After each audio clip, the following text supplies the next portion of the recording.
How to test mobile touchscreen by using a secret code. Hey everyone, welcome back to the channel. In today's tutorial, we're going to see how you can easily test your touchscreen on your device using a secret code. I'm currently using a Samsung phone, so this code only works on Samsung devices. So what you basically have to do is open up your phone's dialer, and you have to type in the code *#0*#. So just go ahead and type this. It's actually *#0 and then *# again. Then this menu will pop up here. There are a lot of things that you can test. Right on the center of your screen, you'll find touch. Go ahead and tap on it. Now to test your touch, you basically have to touch all of these boxes here individually.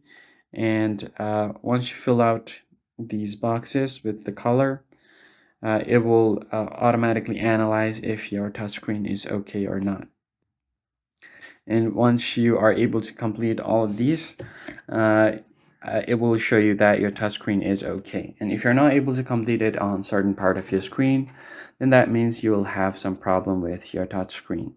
You could also go ahead and see your sensor options here and then make sure that all of these are correct and find your sensor info as well. And that's basically how you can easily test your touchscreen on your Samsung device. If you found the tutorial helpful, hit the like button down below, subscribe to the channel, and I'll catch you guys in the next one.